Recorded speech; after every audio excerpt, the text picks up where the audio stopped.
Oi, gente, já deu 7 horas? Eu vou estar aguardando até umas 7h03 para entrar mais gente, tá bom?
Bem, gente, deu 7h03, vamos iniciar? Primeiramente, boa noite a todos e a todas, a mais uma Estação do Nosso Conhecimento, promovida pelo nosso querido projeto de Extensão Ferroviária. É com muita honra que recebo todos vocês aqui hoje para participar da nossa palestra sobre traçado ferroviário, que será ministrada pelo nosso querido engenheiro Gregório Carvalho. O Gregório é estudante de engenharia civil aqui no campus Alto Paraopeba, da UFCJ, e tem mais de 20 anos de experiência com projetos de infraestrutura. Ao longo de sua carreira, ele contribuiu para empreendimentos de grande porte e relevância nacional, desenvolvido com viabilidade de projetos executivos para empresas como a Vale, MRS e Rumo Logístico, incluindo em obras da duplicação da estrada de ferro de Cajaras, é assim que fala, né? Sua trajetória é marcada por um profundo conhecimento técnico e uma sólida atuação prática no setor ferroviário, especificamente da concepção e desenvolvimento do traçado, que otimiza a eficiência logística e a sua segurança operacional. Durante a palestra, vamos estar abertos a perguntas pelo chat e no final estaremos abrindo para interação com o nosso convidado. E sem mais delongas, recebo o engenheiro Gregório para começar a sua apresentação. Boa noite a todos, sejam bem-vindos a essa apresentação do dia de hoje. Bom, uma parte já foi apresentada, né, aí pela querida Stephanie. Vou complementar mais algumas informações, né, desde 2004 eu trabalho na área de engenharia civil, eu tenho uma primeira formação na área de geoprocessamento, E foi atuando muito aí com trabalhos de infraestrutura rodoviária de primeira mão, e a partir de 2009 eu entrei aí na parte ferroviária, né? Resolvi me especializar um pouco nessa área, com cursos rápidos, né, rotina, e trabalhando em projetos, conversando com muita gente da área, né, e desenvolvendo aí o meu caminho. Então, assim, são mais ou menos 22 anos aí já trabalhando na área de engenharia civil, e trazer um pouquinho dessa experiência e, claro, dentro dessa temática aí do traçado ferroviário, que é algo muito importante no desenvolvimento aí do projeto. Tá? A maioria das fotos que eu vou compartilhar com vocês aqui são fotos da minha rotina de trabalho para N empresas diferentes. Tá? As 3 maiores do Brasil hoje no ramo de ferrovia é a Vale, que trabalha aí na parte de mineração especificamente, a Vale atua. Tem a Rumo Logística e a MRS. Tem a VLI também, né, que é uma subsidiária da Vale, antiga FCA, que ela trabalha a parte de logística de grãos e outros materiais de commodities que não são minério de ferro. Bom, de maneira geral, gosto de compartilhar um pouquinho da história da geometria no Brasil, né? Existem 3 projetos antigos e desafiadores, né, lá desde a época da chegada da ferrovia no Brasil, no século XVIII. Tem até uma imagenzinha em preto e branco aqui, que um dos trajetos mais desafiadores que foi executado foi justamente o primeiro a ser executado. A estrada de ferro de Mauá, né, que ligava ali o porto de Mauá até a Serra de Petrópolis, inclinações altíssimas e desafiadoras. Eu tive presente um projeto em 2012 nessa região, na parte plana, né, por se dizer, que é o que sobrou hoje dessa estrada de ferro. Essa estrada de ferro é desativada no que tange ali de Guapimirim até Petrópolis, ela é desativada. Mas é um projeto mega desafiador em questão de inclinações e curvas horizontais, traçado muito apertado, e foi o primeiro do Brasil. Então, vamos comentar um pouquinho dele aí, como que foi criado essa questão de vencer esse desafio de subir altas inclinações com carga muito pesada. Nós temos aqui no primeiro par de fotos a estrada de ferro da Serra do Mar, de Curitiba, liga ali o porto de Paranaguá a Curitiba, também muito desafiador em matéria de vencer um relevo muito acentuado, tem pontes altas, é um traçado apertadíssimo, velocidades baixas, também lá do século XVIII, muito desafio. E aqui no meio, né, até uma parte também que eu já tive presente lá, em todas as 3 eu já tive presente, a estrada de ferro Vitória, Rio de Janeiro, que é a antiga estrada de ferro Leopoldina, também ali na parte que sai de Vitória até Cachoeiro, é um traçado muito desafiador, estava em operação até recentemente, 2012, 2013, esse trecho contém rampas de até 3% de inclinação, a gente vai comentar aqui ao longo, que são rampas mega desafiadoras para projetos ferroviários.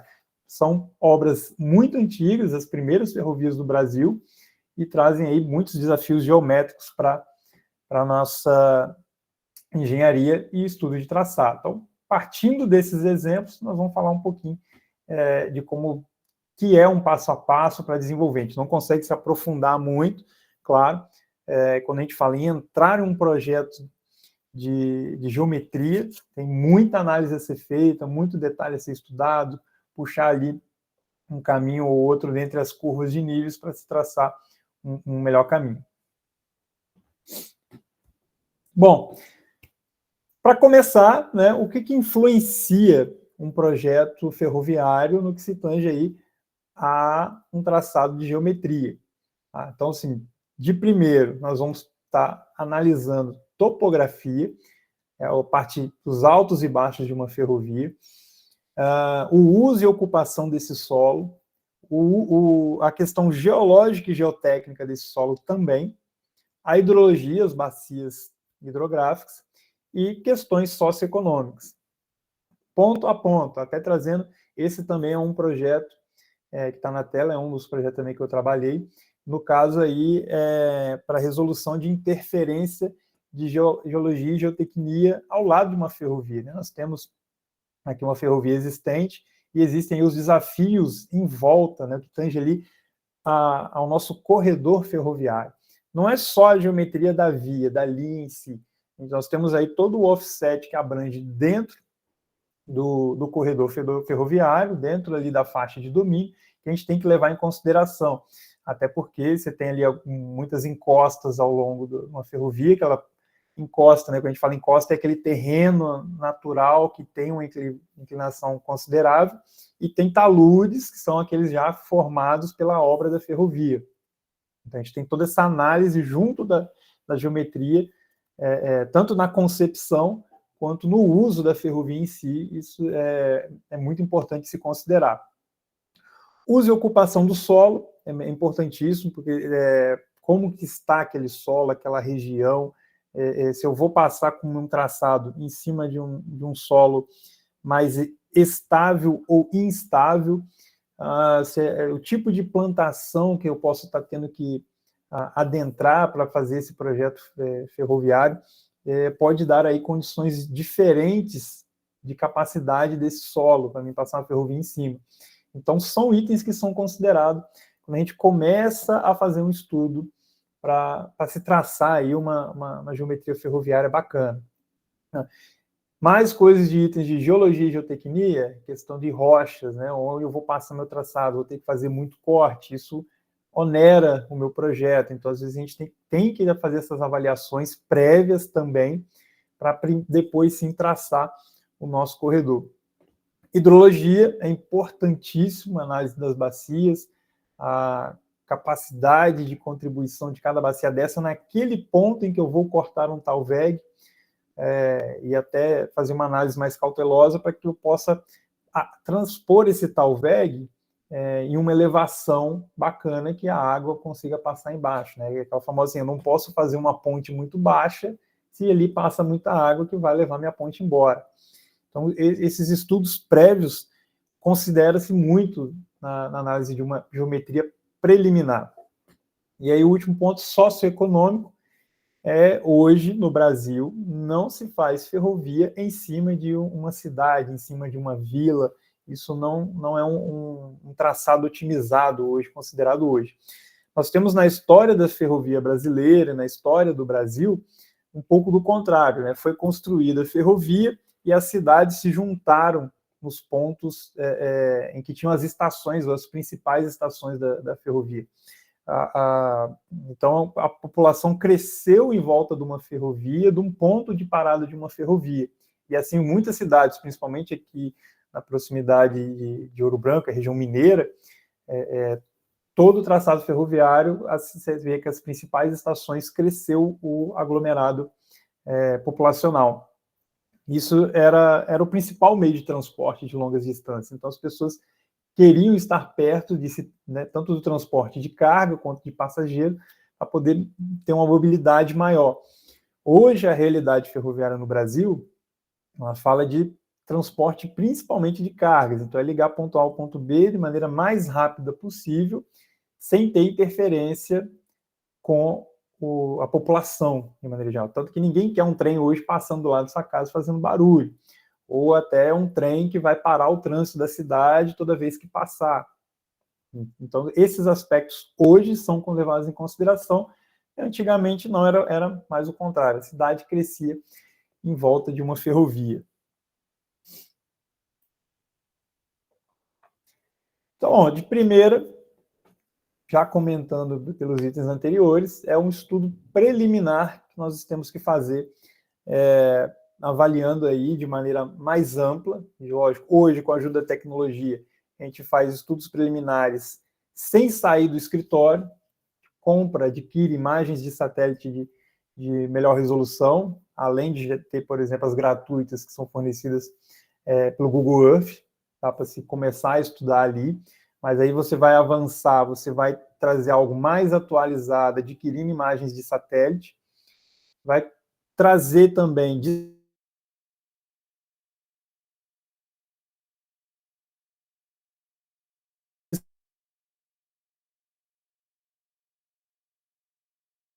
satélite,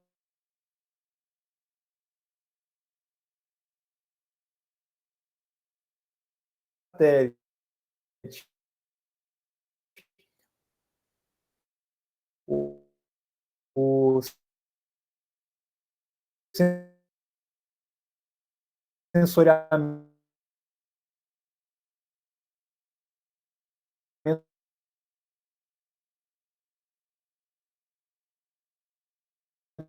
remoto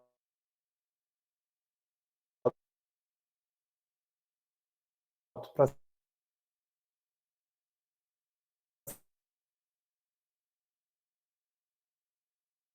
se ver as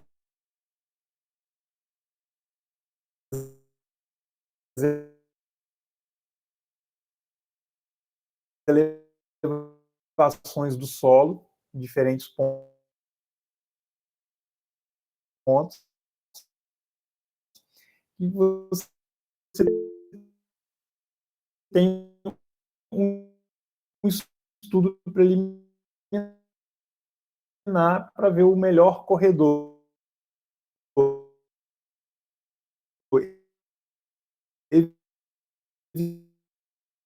evitando aí as questões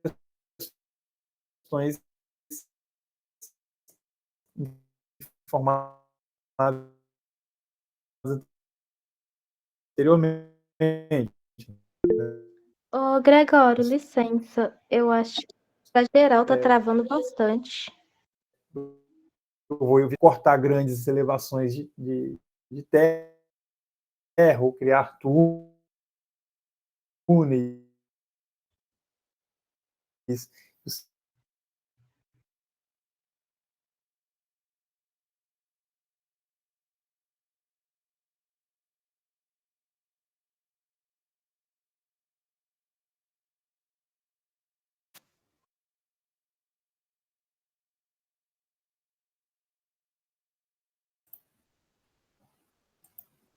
Consegue me ouvir?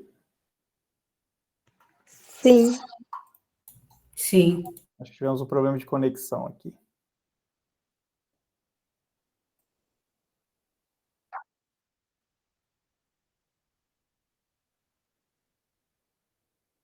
Voltamos. Estão vendo também? Acho que para mim aqui já voltou também. Melhorou bastante. Ótimo.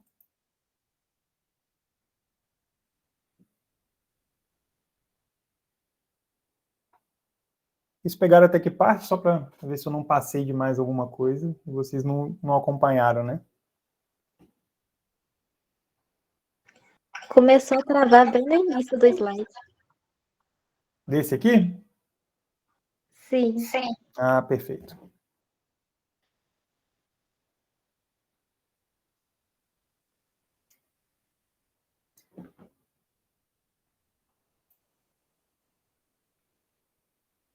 Show. Voltando aqui para retomar, no passo do estudo preliminar, tá? O que a gente leva em consideração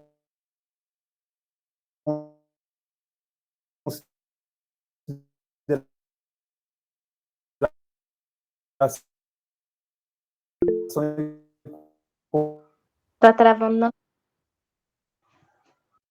como voltou a travar? Pode ser um. Tenta desligar o vídeo. Desliguei o vídeo, acho que agora deve melhorar. Assim. Aí. O vídeo às vezes é um complicador nas reuniões. Depois vocês me acionem de novo, gente. Vamos lá, estudo preliminar, a gente consegue executar o estudo preliminar sem sair do escritório, através aí de informações via satélite. Tá? Pra vocês terem uma ideia, em 2011, 2012, eu tive a oportunidade de trabalhar num projeto, na época para Vale, o projeto Simandu, que foi numa região da Guiné-Bissau, lá na África, em que nem o Google Earth tinha imagens disponibilizadas na época, mas a gente tinha base de dados SRTM, que é um mapeamento da superfície terrestre da região. A gente conseguiu adquirir esses dados e aí começar a trabalhar num estudo de traçado, avaliando simplesmente relevo da região, para ter uma ideia da quilometragem que teria esse traçado preliminar. Então, assim, tinha a informação da localização da mina e do porto, era ponto A e ponto B, e um grande relevo ali de mais de 600 quilômetros de extensão para se avaliar o melhor traçado para uma ferrovia, considerando algumas premissas, que a gente até vai entrar em algumas delas aqui também, que a gente tem que considerar, que a gente vai conseguir fazer ou não. Então, o estudo preliminar, ele é muito de a gente criar a ligação do ponto A e ponto B, evitando certas cidades, como comentei, aspecto socioeconômico, evitando grandes paredões rochosos de cruzar, atravessar, grandes vales, de cruzar eles para não ter obras de arte menores, essas coisas que a gente vai ter ali, de fato, uma ideia, se um traçado nosso ele vai ter, dentro de uma distância reta de 600 quilômetros, ele pode ter ali 700, 800, 900 de extensão ferroviária, porque você vai desviando justamente dessas interferências topográficas. Dentro do estudo preliminar, nasce aí o estudo de alternativas, o nosso item 2, que a gente normalmente sempre vai ter uma opção A, B e C de traçado, para ligar uma cidade a outra. E você pode passar tanto por um lado quanto por outro das vilas, das cidades, das interferências que você tem no caminho. Não necessariamente a menor vai ser mais barata. O menor caminho em quilometragem não necessariamente diz que vai ser mais barato lá no final. Então, são muitas análises para se comparar dentro do estudo de alternativas que você gerou através do estudo preliminar. No preliminar você identifica esses pontos problemáticos, depois você passa para fazer esse estudo alternativo, desviando desses pontos problemáticos. Você pode desviar por cima, por baixo, por outro lado, você vai cortar em um rio, você deixa de cortar um rio, faz um túnel. São itens a se avaliar e se apresentar ao cliente. Mais de uma alternativa é algo comum de se apresentar ao cliente. Depois de feito esse estudo de alternativa,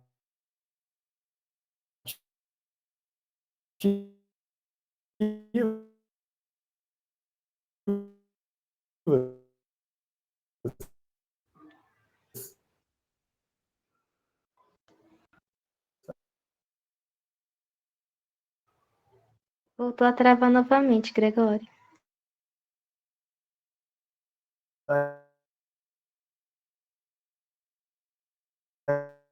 a gente avança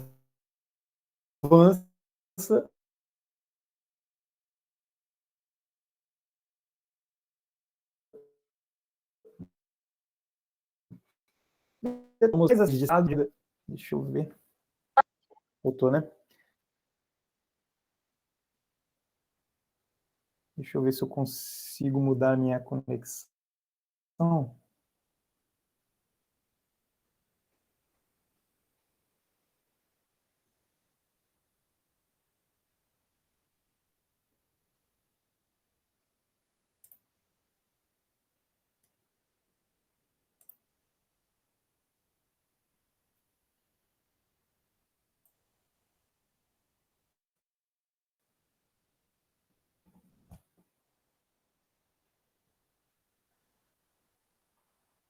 Vocês me ouvem? Sim. Mudei a conexão para uma outra Wi-Fi aqui, para ver se a gente diminui de travar.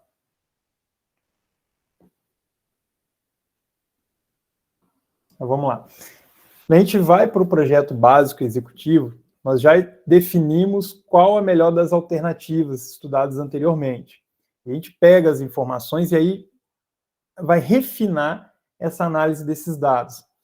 Esse refino, a gente já passa a considerar um trabalho de topografia, em vez de sensoriamento remoto, que tem uma certa imprecisão, com topografia convencional, via RTK, ou até mesmo nuvem de pontos LiDAR, que é uma tecnologia mais recente e dá ainda mais precisão no levantamento dessas informações. E aí, o projeto básico, a gente já consegue ter um volume mais assertivo. A gente vai conseguir ali, tem, por previsão de projeto, está errando, na casa aí de 10%. Quando a gente vai para o projeto executivo, esse percentual já tem que ser reduzido até 2%. O que é essa diferença de erro? só a imprecisão na coleta desses dados. E aí, na hora de executar a obra, o custo real de execução e o custo previsto, né, tem que ter diferença máxima aí de 2% para ficar dentro de um projeto ideal. Tá? Então, assim, a função dos projetos é exatamente prever tudo que vai ser necessário para a execução da obra e os custos dela, por exemplo. Então, são informações muito importantes. E daí, sim, do projeto executivo e básico, sai a questão do CAPEX e OPEX, que é o custo de obra e custo operacional. Através de toda essa avaliação anterior,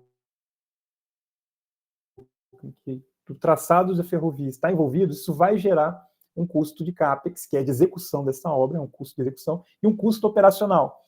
E a análise desse traçado está diretamente ligado a um custo operacional também.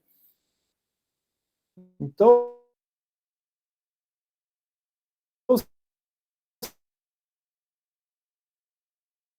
às vezes o traçado um pouco mais longo, ele pode ser mais barato.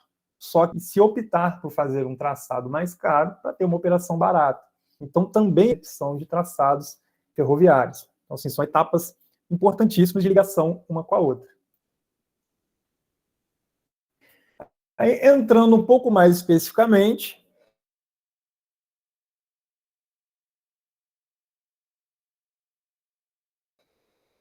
na geometria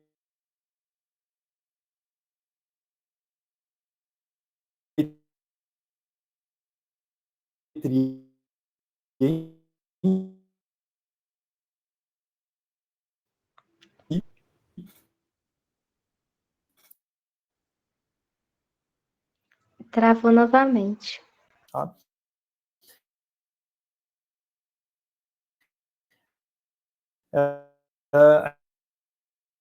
A gente começa uma análise do Oi.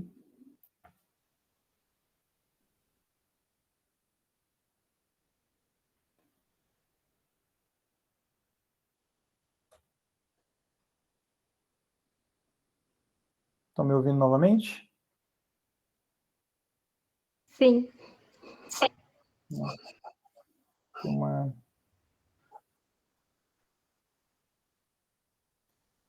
Vamos ver se a gente consegue.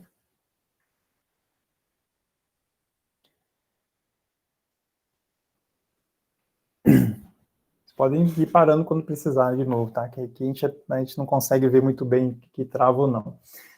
Mas vamos lá. Geometria. A gente começa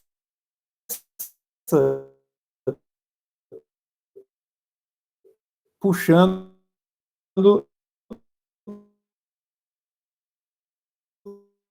as informações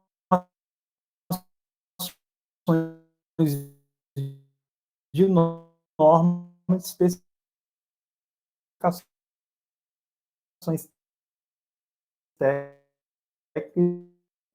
instruções ferroviárias que tem tanto dos clientes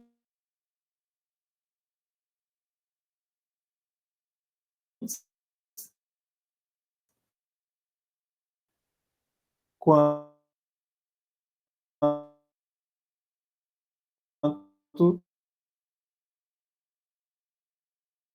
de algumas normas já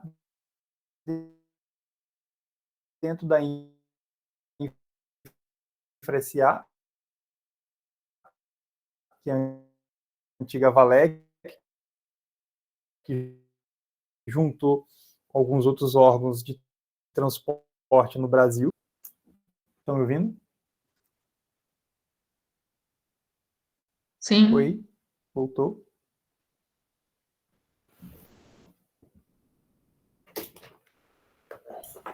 Estamos ouvindo. Estamos ouvindo. Oi? Estamos ouvindo, sim. Oi? Oi. Estamos ouvindo. Consegue acompanhar a gente agora? Pra gente tá bom.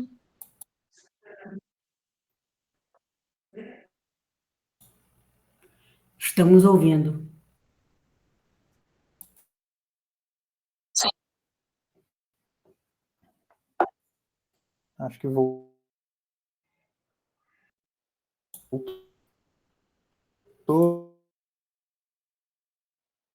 Você ainda está travando um pouquinho.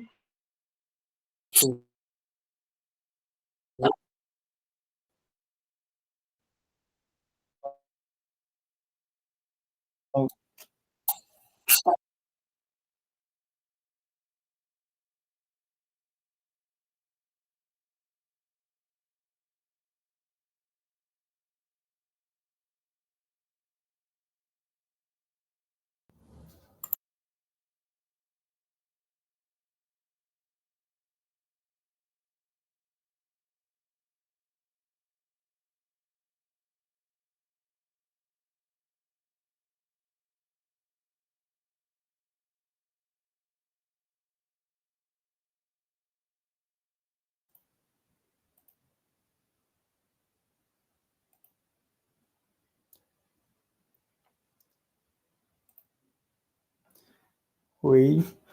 Agora destravou a minha tela também. Acho que agora vai. Com fé em Deus vai É engraçado que o dia inteiro funcionou perfeito aqui, né? Na hora de apresentar, faz passar vergonha. Mas vamos lá.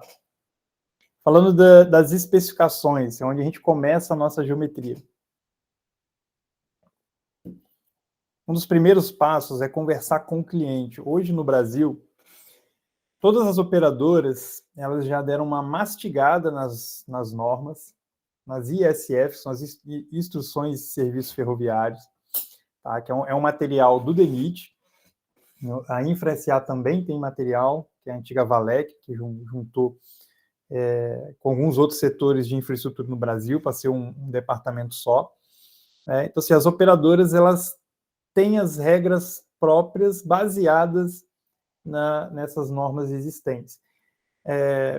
A ferrovia, de modo geral, como cada um tem uma forma de operar diferente e existem condições de terreno diferente, situações operacionais diferentes, as operadoras montaram o seu próprio caderno de especificação técnica, claro, baseado no que já tem de norma, mas a experiência que eles estão agregando ao longo dos anos. Por exemplo, a Rumo, ela tem no caderno de especificações dela uma superelevação menor para os trechos do que o orientado pela norma DENIT. Isso em função de ter vários terrenos acidentados, mesmo que com anos de ferrovia em operação, a plataforma ferroviária ela vai se deformando e acontece com frequência a questão dos trilhos, né, está se deformando em conjunto e você ter que passar com um trem em baixa velocidade. Então, apesar de você fazer um projeto de velocidade 60, a superelevação máxima ela está relacionada à velocidade de 40, justamente para proteger a baixa velocidade mais do que a alta, que é o que é mais provável de acontecer naqueles trechos. Então, assim, para cada cliente, nós vamos estudar a especificação dele e o que não tem contemplando na especificação dele, nós vamos seguir as questões DENIT e InfraSA, por exemplo. Feito esse estudo, a gente começa a ter já uma ideia comprimentos, distâncias e formação de composição. E aí a gente vai para a análise do corredor ferroviário.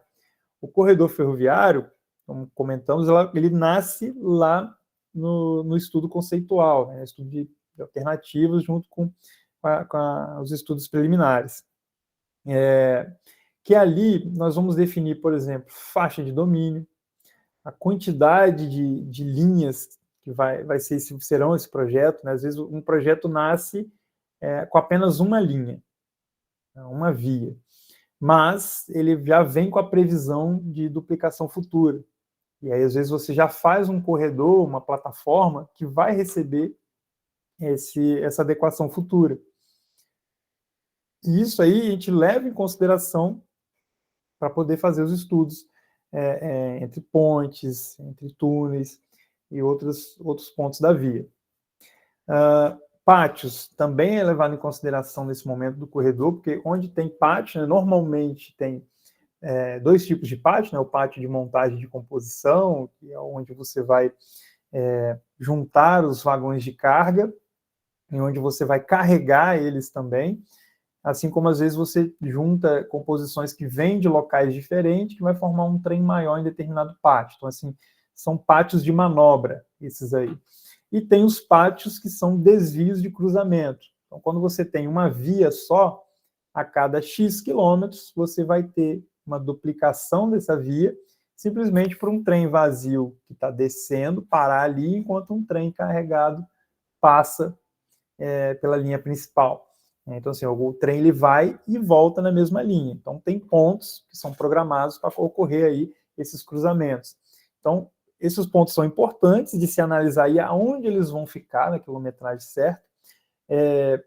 Muito bem avaliado, porque eu não posso colocar, por exemplo, um pátio desse, que o trem vai ficar parado, em uma rampa acentuada. Não tem freio, né, que vai segurar o trem parado ali em uma rampa acentuada. Então, isso é importantíssimo de analisar nesse momento da montagem do corredor ferroviário, para que eu possa posicionar o pátio em um local que tenha um relevo que eu consiga equilibrar aquele comprimento todo de composição, de modo a parar esses trem na hora do cruzamento, ou até mesmo que seja um pátio de manobra. As entrevias, né, entre as duas vias, tanto de cruzamento ou vias duplicadas, também são avaliadas nesse momento. Áreas de proteção permanente, importantíssimo, toda vez que a gente vai cruzar um córrego, um rio, são áreas de proteção, então a gente vai sempre estar estudando de passar o mais perpendicular possível nessas áreas de proteção e nesses cursos d'água, que aí eu tenho um menor impacto, que isso vai ser um material que vai ser avaliado e levado para aprovação de licença ambiental. Tá? E locais de interesse são importantíssimos no corredor ferroviário, quando a gente fala ligar o ponto A ao ponto B, mas tem que passar pelo C. Esse ponto C, muitas vezes, é um local em que vai ter um porto seco, né, um terminal multimodal, em que você vai ter ali um novo carregamento de composição, um novo fluxo de carga e descarga, e você vai, quando você constrói uma ferrovia Minas-Rio, por exemplo, você pode ter paradas intermediárias, como, por exemplo, faz um porto seco em Juiz de Fora para distribuir para a região. Então, você vai ter uma carga que vai até Juiz de Fora, desce, Juiz de Fora pode colocar outra e levar para outro local. São pontos de interesse. E, normalmente, hoje, eles são um pouco fora da cidade. Fica no município de Juiz de Fora, por exemplo, mas ele é um pouco afastado do centro urbano, que é onde vai se fazer o transbordo logístico. É assim, para dentro da cidade, esse material aí sim é levado por veículos terrestres, o caminhão, carros menores, de acordo com o transporte. Né? Outro passo da geometria, que aí vem de fato a geometria horizontal e vertical, e o que a gente tem que considerar. Aí já é brincar de tangente e arco ao longo de todo o traçado. Né? Para começar essa avaliação de geometria horizontal, a gente vem falando de começo, tamanho da composição. Isso é algo que o cliente vai te passar. A gente vai trabalhar em um projeto para uma operadora, ela vai passar ali a previsão de tamanho de composição. Isso é um detalhe inicial, uma especificação técnica inicial no trabalho de geometria. O que é importante nesse tamanho de composição? A gente saber quantas locomotivas e quantos vagões serão utilizados nessa composição. A gente vai ter um comprimento total dessa composição. Isso é importante para a gente criar os pátios. O pátio tem que ter um comprimento mínimo igual da maior composição que vai circular, para que possa ocorrer o cruzamento ali entre trem vazio e trem carregado, um subindo, outro descendo em direção ao porto ou ao interior do continente. Então, é o primeiro item. A partir daí, a gente também vai trabalhar bitola, que é a distância entre as faces do trilho. Hoje, no Brasil, a maior parte do traçado ele é feito em bitola métrica. Contudo, a gente tem bons trechos em bitola larga, que hoje a maior parte da bitola larga ela é operada pela MRS. Então, assim, onde tem fluxo de trens MRS, todos eles são bitola larga, 1,60 m. Vantagens e desvantagens de cada uma, por exemplo. Tá? Quando a gente tem uma bitola mais larga, a gente trabalha uma velocidade maior. Só que a gente tem limitação de raios das curvas. As curvas delas são uns raios maiores. Então, se o traçado for muito acidentado, vai ocorrer de ter muita ponte, muito túnel, como é o caso aí que faz parte do traçado da MRS hoje, que é a Ferrovia do Aço. A gente tem muitos viadutos, muitos túneis, foi um traçado também muito desafiador na época que foi construído, mas a ideia era de fazer realmente de bitola larga, para que se tivesse ganho de velocidade e operação nesse trecho. Tanto é favorável isso, que até hoje é um trecho que não é duplicado, são só alguns trechos que tem alguns pátios a mais, mas não é uma ferrovia duplicada em matéria de, no mesmo trecho completo, você está com 2 trens. Então, assim, você tem um ganho de tempo muito, muito significante quando você opera uma bitola larga. E por outro lado, né, na bitola estreita, né, a bitola de 1 metro, que é a maior parte no Brasil hoje desse trecho é operado pela Rumo Logística, é a maior extensão de ferrovia é a Rumo Logística, e é bitola métrica. E o curioso, que acontece só no Brasil, é que, por exemplo, em alguns locais, a bitola métrica e a larga, elas se encontram, como por exemplo, a Baixada Santista. O Porto de Santos ele é operado por 3 ferrovias, a VLI, Rumo e MRS.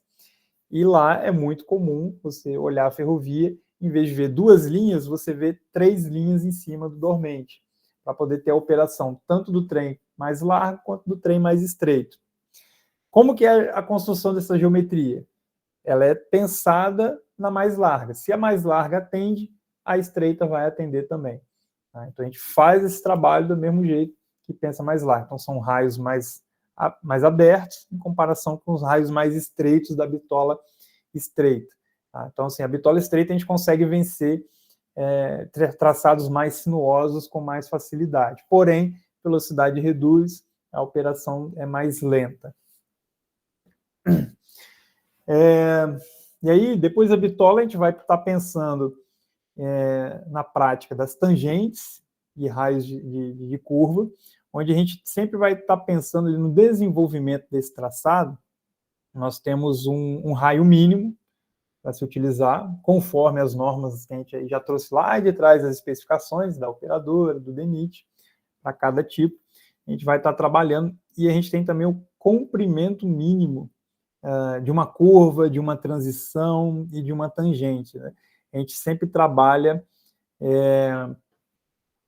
para pátios, por exemplo, é o tamanho de uma locomotiva.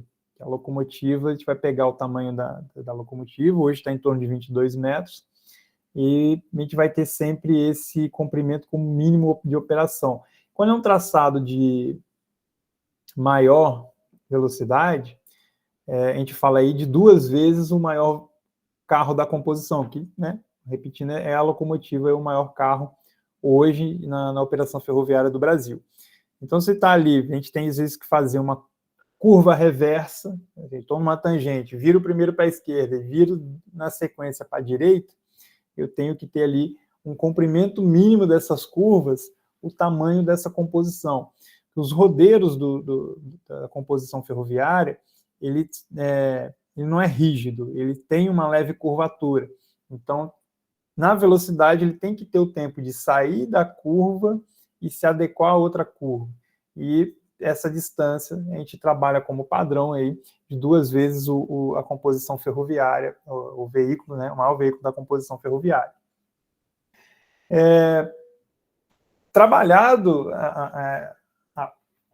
os raios e as tangentes horizontais, a gente começa a mexer com as rampas longitudinais, que a gente está falando já de altimetria da via, de subir e descer, onde sobe e onde desce na via. Os traçados antigos, a gente falava muito de 3%, 4%, 5%. Contudo, a composição é pesada, os trens ficando cada vez maiores, foi deixando de ser viável. Então, lá no começo, aqueles traçados que eu informei, por exemplo, a Estrada de Ferro Mauá, que tinha até 12% de inclinação, era trabalhado com uma terceira roda na composição, que era uma cremalheira, era uma roda de engrenagem com um trilho dentado, e a composição ia puxando, né, era um desgaste muito maior para se puxar para o alto da serra esse material, e lógico, a velocidade bem mais reduzida também de operação. Então, se evita grandes rampas, principalmente por isso. Hoje, toda a implantação ferroviária no Brasil, ninguém fala mais que 2% de inclinação. Tá? Então, Rumo, MRS, Vale, VLI, não trabalham com mais que isso, justamente para tornar a operação sustentável. Não adianta eu botar grandes rampas, eu vou ter que botar 3, 4, 5 locomotivas para puxar uma composição, aí o consumo da operação vai lá em cima, a manutenção vai lá em cima, também para o trecho. Tá? Então, é preferível dar uma volta maior, numa rampa mais suave, do que simplesmente vencer de maneira rápida um traçado com uma rampa muito inclinada. Quando a gente estuda essa questão das rampas, nós temos que ter trechos mais planos no nosso traçado, de maneira a ter um descanso para a composição. Esse descanso ele pode ser uma baixa inclinação, até 0,5%, por exemplo, ou a gente ter trechos, hoje uma composição ela chega a ter tranquilamente, na média, aí, 2 a 3 km de comprimento, para vocês terem uma ideia. Então é difícil você manter a mesma rampa por 3 km. Então você, às vezes, vai fazer 1 km subindo meio, 1 km descendo meio, 1 km subindo meio. Você vai ter, né, na soma das forças, um equilíbrio na tração desse trem. E aí isso dá mais suavidade na operação. E essas rampas de descanso, a gente fala que é um comprimento considerado de pelo menos uma composição, você vai ter grandes trechos em até 2%, 5 km subindo 2%, depois você vai ter ali 3 km nessa rampa mais suave de até 0,5%, para você ter o alívio da operação e o funcionamento dessa composição ferroviária. Né? E por último, como eu comentei já, a supraelevação, que é uma questão da relação da velocidade nas curvas, que a gente faz a supraelevação, o trilho de dentro da curva ele tende a ser mais baixo do que o trilho de fora, para ajudar a equilibrar o trem que passa ali em determinada velocidade, e hoje as operações elas são muito pensadas que a supraelevação ela seja mais baixa do que a da norma, para que você evite problemas, que qualquer coisinha que o trem... Se você segue a norma, a supraelevação fica muito diferente, você chega a ter até 10 centímetros de diferença de um trilho para o outro na bitola métrica e até 16 centímetros na bitola larga. Então, se um trem precisar passar em baixa velocidade, estiver muito carregado acima do centro de massa, ele pode ter problema de tombamento. Então, se prefere de trabalhar com a supraelevação um pouco mais baixa e, às vezes, até reduzir a velocidade nesses trechos. Bom, em campo, a gente tem que fazer uma verificação das possíveis obras de arte e comprimentos que elas possam precisar ter. E aí fazer essa avaliação em campo, analisar algumas interferências que podem existir lá e trazer isso para o escritório. E ver se a gente consegue adequar ali um formato melhor para esse cruzamento de um tal VEG ou de uma via existente, por exemplo, às vezes é um viaduto, né? Então vai ter que cruzar uma rodovia. Tá, nós vamos cruzar por baixo ou por cima? É melhor a gente fazer um viaduto rodoviário ou ferroviário? São pontos que sempre tem que se analisar em campo para poder trazer para o escritório e a gente formatar ali a geometria do nosso projeto. Terraplenagem. Então não adianta só a gente sentar, fez um traçado bonito, vai seguir um caminho bacana, e aí essa terraplenagem, de um lado, ela vai escorregar um aterro, e do outro vai escorregar um corte muito grande. Se eu puxar um pouquinho essa geometria, melhora esse corte, diminui o volume de terra, avaliar em campo.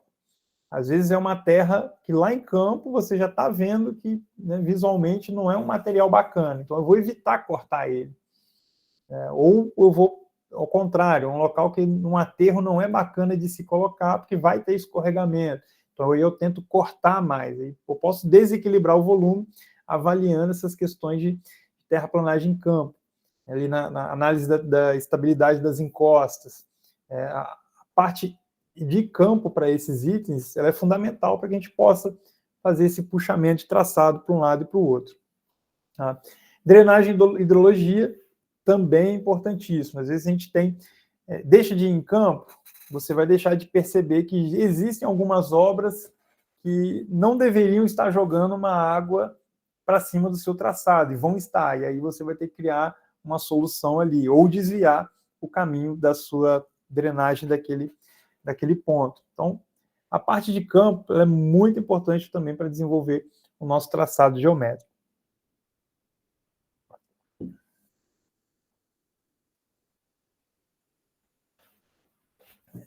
Onde que a gente executa o trabalho da geometria ferroviária? Tá? Os principais softwares aí que ajudam estão muito ligados com a Autodesk. Né? Todo mundo já conhece o AutoCAD, que é um software para desenho, mas análise de traçado, de fato, ferramentas que vão fazer cálculo de superelevação, o cálculo de volume de terra, tá? O Civil 3D da Autodesk, e tem um concorrente da Bentley, né, que a Bentley é concorrente da Autodesk. A Bentley também tem um software ligado para a área de ferrovia e estradas, que concorre com o Civil 3D, só que hoje no Brasil é disparado a utilização do Civil 3D para análise de geometria, desenvolvimento de traçados no Brasil. E praticamente todos os clientes trabalham com essa ferramenta. Tá? Fica até inviável tentar trabalhar com outro concorrente. QGIS e ArcGIS, né, que são softwares de banco de dados de sistemas geográficos, são importantíssimos, que é onde a gente tira informação de curso d'água, de cidades, de vias. Né, são bancos de dados muito importantes, até de uso e ocupação, para saber ali pelo cadastro ambiental rural, por exemplo, você baixa essas informações e consegue está detalhando esses pontos de interesse dentro do seu traçado. Global Mapper também é uma ferramenta, eu chamo de canivete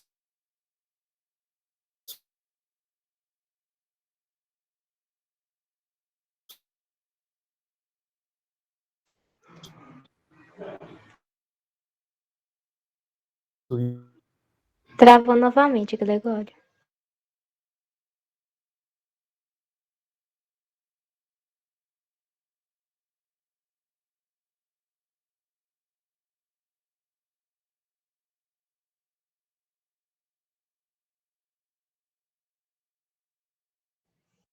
Gregório?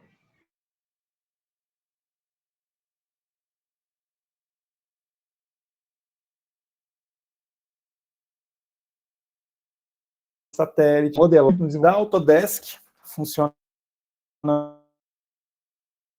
muito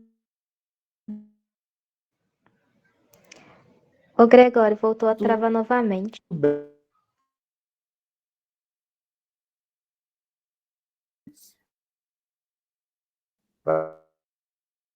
para estudos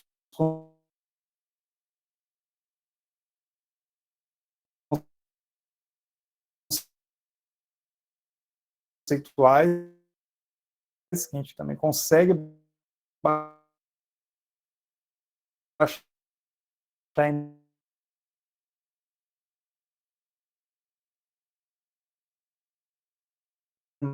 imagem. Gregório? Tá me ouvindo? E Gregório? dados nosso, né? Vou de novo. Sim, Oi? tá travado. Voltei. Me ouvem? Sim. Aonde que travou? Quando você estava falando das tecnologias lá atrás, no outro. No outro. Aqui. Isso. Ah, sim. A InfraWorks. O InfraWorks começou a travar, né? Isso. Tá, vamos lá. E o InfraWorks, ele é uma ferramenta hoje muito usada para estudos conceituais, que ele é bem rápido de se modelar e também traz informação de maneira visual para apresentar para o cliente, até a parte mais leiga do cliente. A gente tem muita apresentação que a gente vai fazer para a gerência não necessariamente é projetista ferroviário, ele quer ver um pouco da análise final, ele é muito visual. Então ele consegue ali dizer para a gente de maneira mais rápida se a gente vai ter 10 mil metros de volume, ou 100 mil metros de volume, ou 1 milhão de metros de volume. Tá? Então, é uma ferramenta bacana.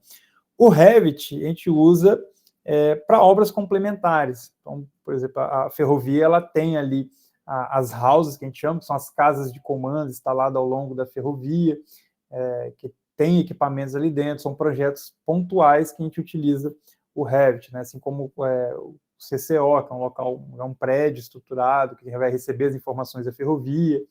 Todos esses pontos podem ser trabalhados no Revit ou até mesmo no CAD ali, que é um pouco mais antigo de se trabalhar, mais demorado, mas também funciona na metodologia de trabalho de softwares aí. Tá? O que pode vir de tecnologias aí que a gente já está de olho, né, no que está acontecendo? É a inteligência artificial. E não é de hoje, né, se fala mais de inteligência artificial pós-pandemia, mas dentro da área ferroviária já existe há muito tempo, né? Algumas operadoras, por exemplo, têm softwares de simulação ferroviária, que nada mais é do que realmente uma inteligência artificial, um machine learning, simulando, dentro do que a gente projetou, como se comporta a composição ferroviária. E aí fazer a otimização desses traçados.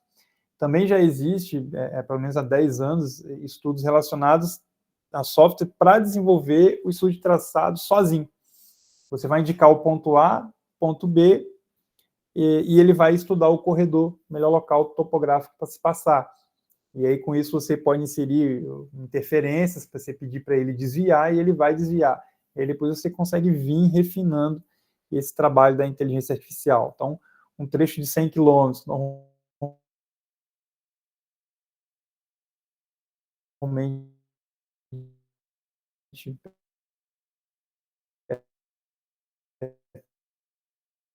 30 dias, uma equipe de 3 pessoas para desenvolver.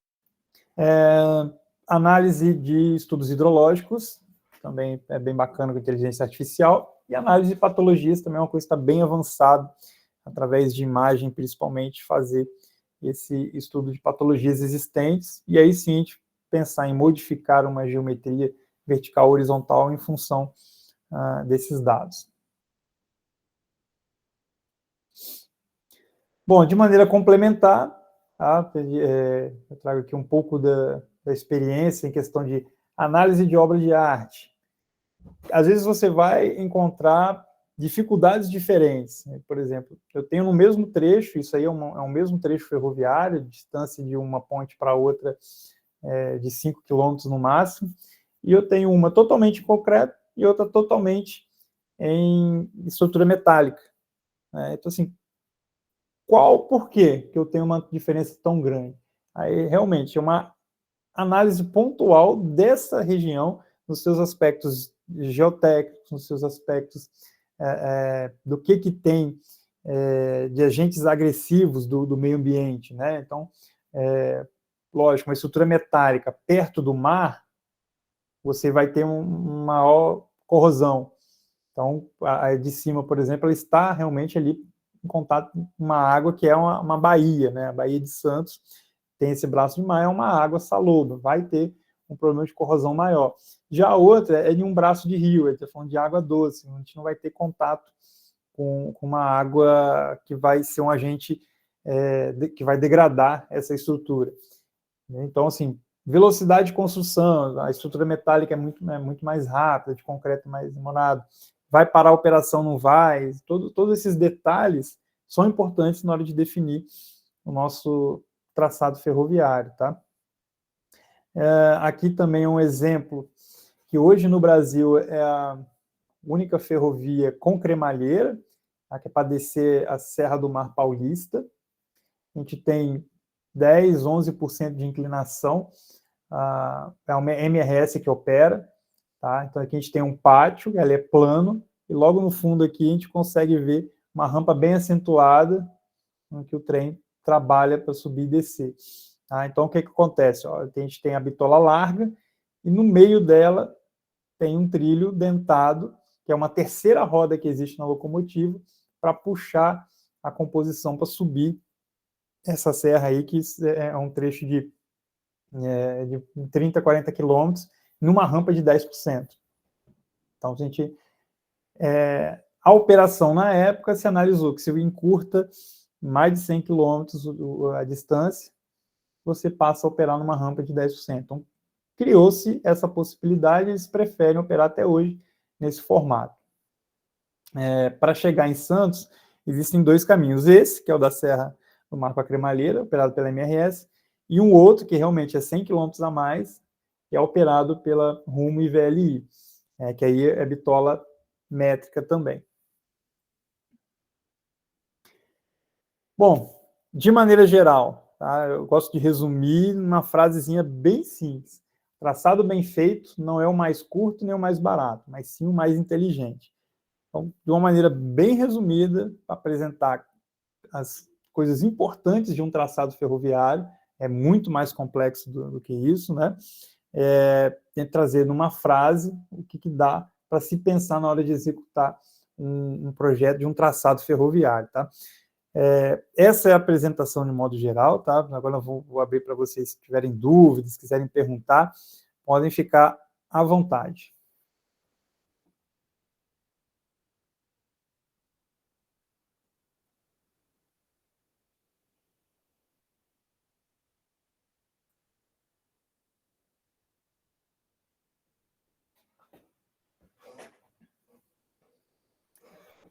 Vocês me ouvem? Não, se ninguém falou nada, eu vou achar que travou de novo. Não travou, não, tá funcionando.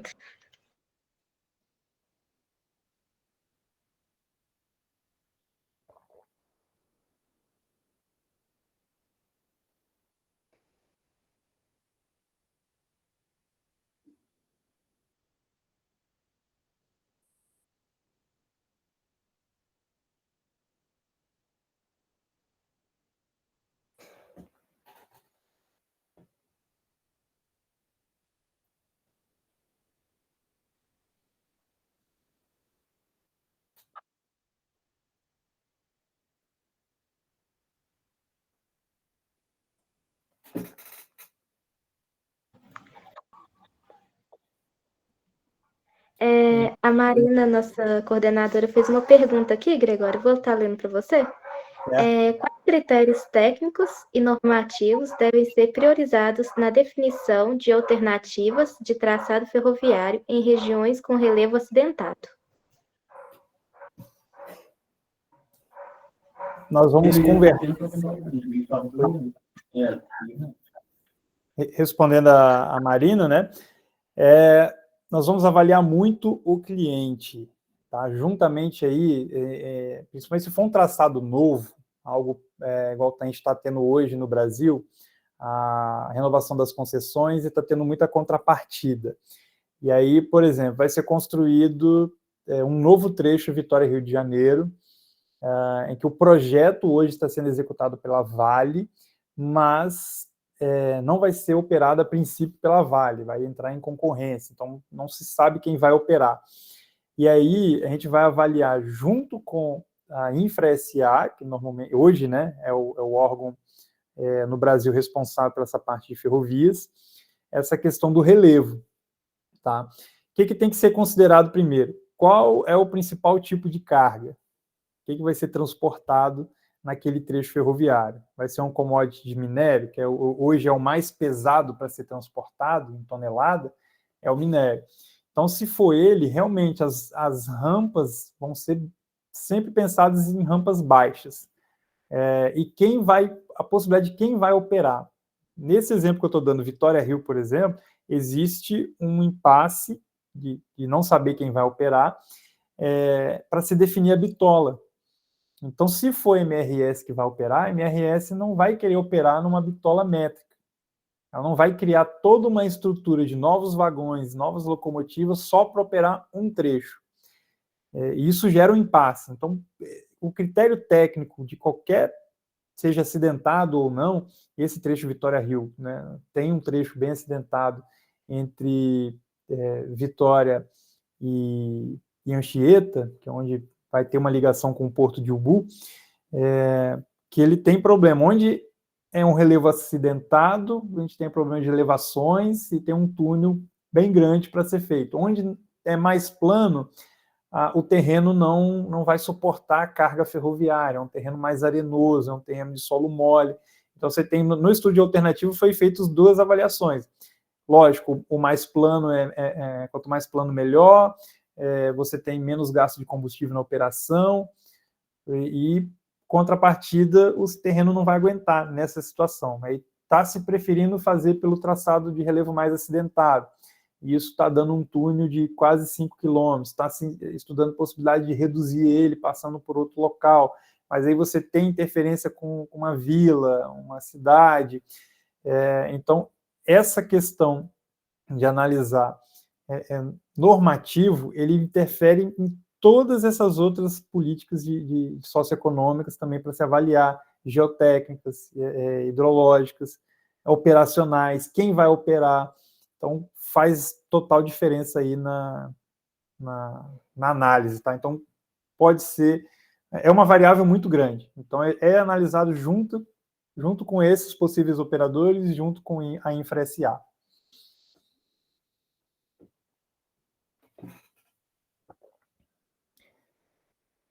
Tem mais uma pergunta aqui dela, né? Tem 2. De que forma a ocupação do solo e as unidades de conservação limitam o traçado de novas ferrovias? E como o traçado influencia nos custos operacionais de uma ferrovia de carga ao longo de sua vida útil? Tá, na primeira, aí já vou puxar outro exemplo que nós temos até hoje, lá na Estrada de Ferro Carajás. Tá? A maior ferrovia em comprimento no Brasil, uma das maiores no mundo em operação de carga. Tá? Ela corta uma unidade de proteção ambiental, uma terra indígena, chegando em Marabá. Tá? Chega a uma extensão bem longa, né? Mais de 50 quilômetros, cruzando dentro de terra indígena. Tudo que se vai fazer de manutenção tem que pedir autorização à FUNAI e aos ocupantes indígenas, né, as tribos que ocupam esse trecho. É o único trecho da Estrada de Ferro Carajás que não se concluiu a duplicação até hoje. Tem o projeto, mas não se concluiu. A parte conseguiu executar, a parte não. Então, assim, o uso e ocupação tem que ser muito bem pensado, tanto, por exemplo, em terras indígenas, áreas quilombolas, assim como também de fazendas e produções agrícolas que podem ter na região. Quais que são as mais chatas, né, mais difíceis, que podem mudar o traçado de uma ferrovia? São essas de proteção maior, tem uma maior proteção, que são como as terras indígenas e quilombolas. É uma proteção muito grande, que é toda uma questão cultural, arqueológica, disso daí. E você não passa de jeito nenhum um projeto, você não aprova um projeto que vai cortar essas áreas, é muito difícil. Tem sempre que ter contrapartida. Então, assim, você vai pegar um pedacinho da terra, tem que dar outro pedacinho da terra para equilibrar. Tá? Já uma propriedade privada, uma produção de café ou de frutas, entra pelo processo de desapropriação normal. Né? Não é área difícil. Tá? Agora, uma parte urbana, aí já está falando de um impacto muito grande e muito caro. Aí quando você desapropria, né, você indeniza com um novo local. Então é muito mais fácil você dar uma nova terra pura do que você, né, destruir prédios para poder passar uma ferrovia. Então a gente evita, hoje não se aprova nenhum projeto que passe dentro de cidade, dentro de área quilombola ou indígena, em último caso, e áreas de proteção permanente de meio ambiente, existem processos e contrapartidas. A Vale tem parques ecológicos gigantes hoje em Parapebas e Soretama, no Espírito Santo, como contrapartida de parte ferroviária e mineração que ela explora. Então, ela atrapalhou ali um trecho com a ferrovia, em contrapartida ela tem uma área muito maior para cuidar ambientalmente falando aí, tanto das espécies de animais quanto das espécies vegetais. A outra pergunta, traçado influencia nos custos operários de uma ferrovia? Sim, muito, tá? Muito. Justamente por isso que tem os softwares nas operadoras, os softwares de inteligência artificial, que fazem a análise do custo de operação daquele traçado que está sendo estudado. Então, um traçado mais longo pode ser mais econômico que um mais curto, dependendo das suas rampas longitudinais. E na questão da operação. Então, isso é muito bem pensado. Então, não se pensa nos traçados de grandes elevações, justamente porque você vai ter mais custo de composição, material rodante, está trabalhando ali. A implantação da ferrovia é cara, a manutenção ela é muito mais baixa do que uma manutenção rodoviária, se pensando a longo prazo. Então, o que influencia bem é custo operacional no final das contas. O Pedro Lucas também fez uma pergunta.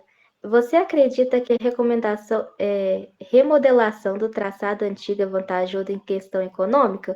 Temos muitos traçados antigos com bastante carga. Cada um deles a gente precisa avaliar em separado.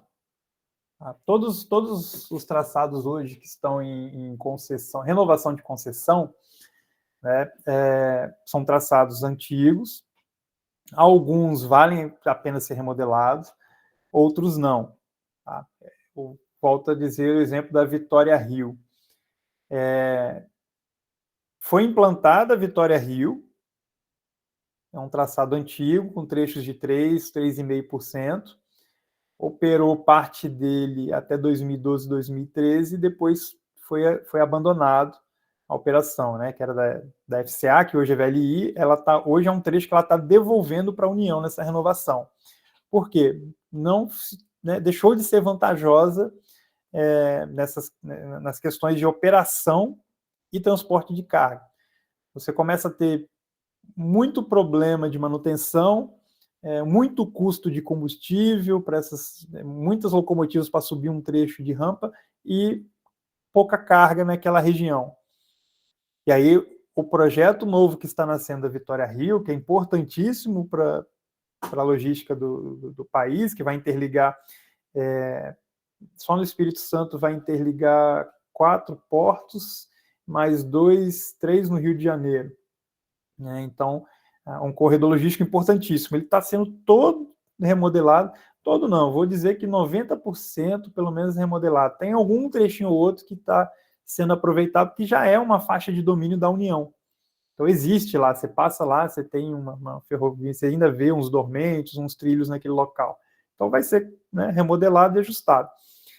A ferrovia Vitória Minas, da Vale, que tem mais de 100 anos de operação, ela já passou por várias remodelações pontuais. Por exemplo, a cidade de Colatina, no Espírito Santo, há 50 anos atrás, o trem passava no centro da cidade. A gente consegue jogar no Google e colocar assim, trem no centro de Colatina. A gente vai ver uma composição passando no meio de uma rua que tem loja de um lado, loja do outro, como se fosse o centro da cidade. Por exemplo, quem é de Belo Horizonte, como se estivesse passando um trem no meio da Afonso Pena. Isso é estranho, né? Então, foi remodelado, tirou o trem da cidade, aquele trecho passando em Colatina foi retirado do centro da cidade, ele passa beirando a cidade hoje. Existem estudos da Vale em algumas cidades da Vitória Minas para também tirar, que a cidade cresceu e a ferrovia virou um problema para a cidade e a cidade é um problema para a ferrovia. Então, se estuda uma remodelação daquele trecho para encaixar. A Rumo também está com muitos projetos de remodelações pontuais, onde vale a pena remodelar.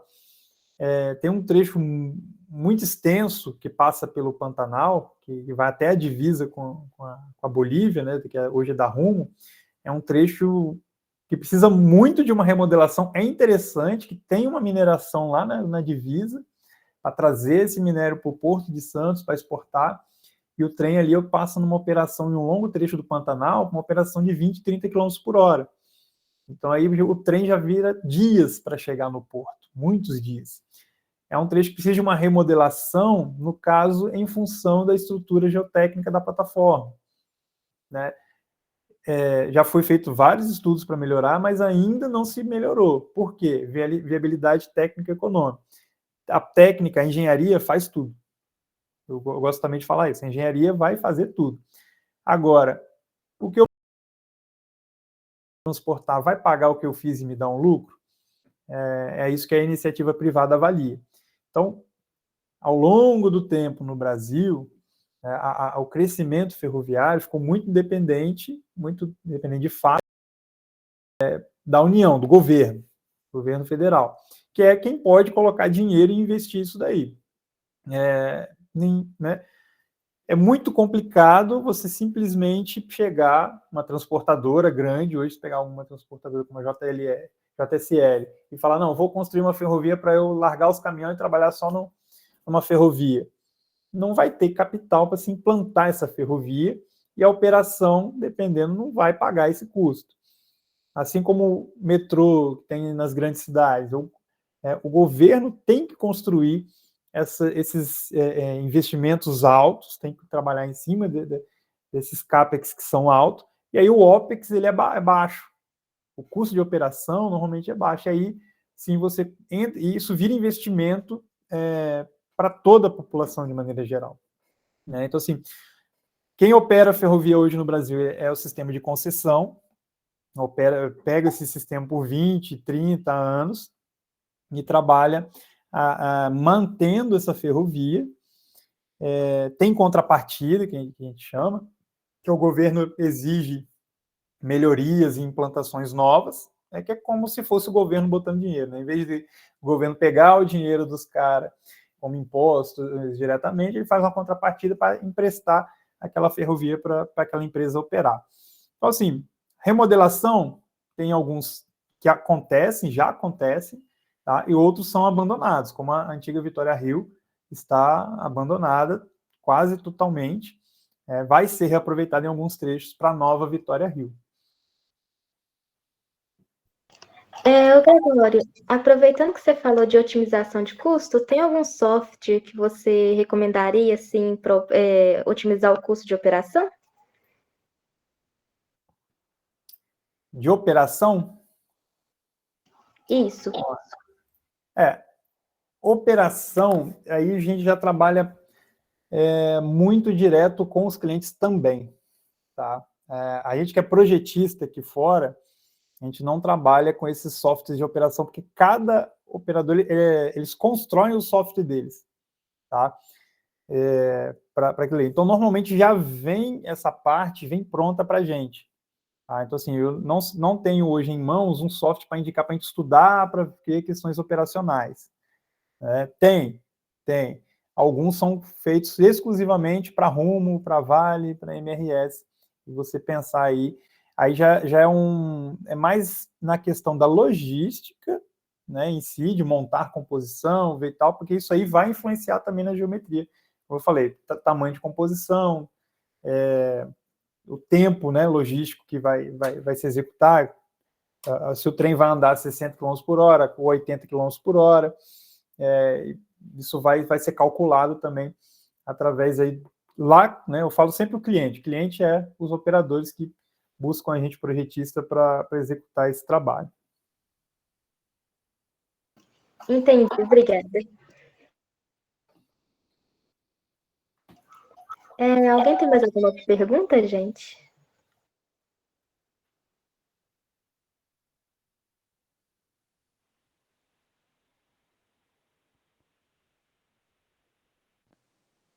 Eu tenho. Eu já ouvi falar que é muito mais fácil fazer um traçado novo do que usar os antigos. Isso procede? Isso é uma lenda? Como é que você vê? Complementa o que o Pedro Lucas disse, né? Perguntou, né? E o que eu falei, depende, tá? Então, o intuito final da ferrovia, quem vai operar, o tipo de commodity, isso vai dizer muito aí se compensa ou não se utilizar um traçado. Parte de vantagem, quais são as vantagens? É um traçado que já tem a faixa de domínio desapropriada, né? A desapropriação dos maiores atrasos na execução de um projeto, né? Então isso é vantagem. A desvantagem é que normalmente esses traçados passam dentro de cidades, esses traçados normalmente são curvas pequenas, isso diminui a velocidade de operação. Então, para cada tipo, vai se colocar na balança e ver qual que no final das contas vai ser melhor.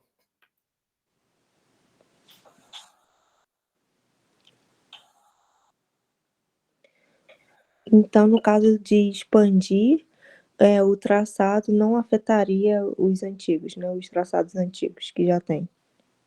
Não. Com expansão, a gente vai melhorar alguma parte do antigo ou, né, desviar ele para que fique melhor o que já tem. Obrigada.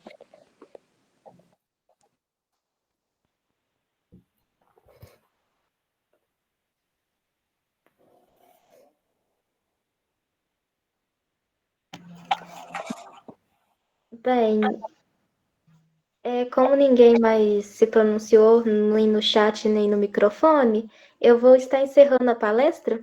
Eu queria agradecer, Gregório, tanto pelo projeto quanto pela Marina, que no momento ela não vai poder falar que ela está aplicando prova, mas muito obrigada pela sua disponibilidade, por estar aqui com a gente essa noite, né? E por oferecer toda essa sabedoria e experiência. Foi muito bom mesmo. Muito obrigada, viu? Agradeço também a oportunidade, é sempre bom compartilhar conhecimento, que isso ajuda cresce tanto a quem está assistindo, quanto a gente também que está aplicando, né? A gente vai tirando dúvidas e melhorando ainda mais. Sim, foi muito bom.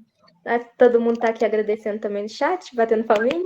E foi muito bom, mesmo com problema de travar na internet, ajuda a gente bastante, né? Exatamente. Muito Tem dia bom. que é bom, tem dia que é ruim. Tem dia que é bom, tem dia que é ruim. Mas parabéns. Obrigada, viu? E Nada. qualquer coisa, se quiser voltar, a gente está aí. Tá bom, gente. Obrigado e uma boa noite para todo mundo. Viu? Boa noite, gente. Só mais uma coisinha. Semana que vem já tem palestra de novo, tá bom? Já está confirmado. Segunda-feira que vem tem palestra. Segue a gente no Instagram que lá vai ter o novo link de inscrição. Boa noite. A respeito do certificado, ele vai ser enviado no e-mail? Sim, eles são enviados no e-mail. As meninas já enviaram o certificado da primeira palestra, o da segunda está sendo enviado, o da terceira está em andamento já. Obrigada. E a gente também vai estar disponibilizando videochamada, né? O link também, o Drive, no Instagram.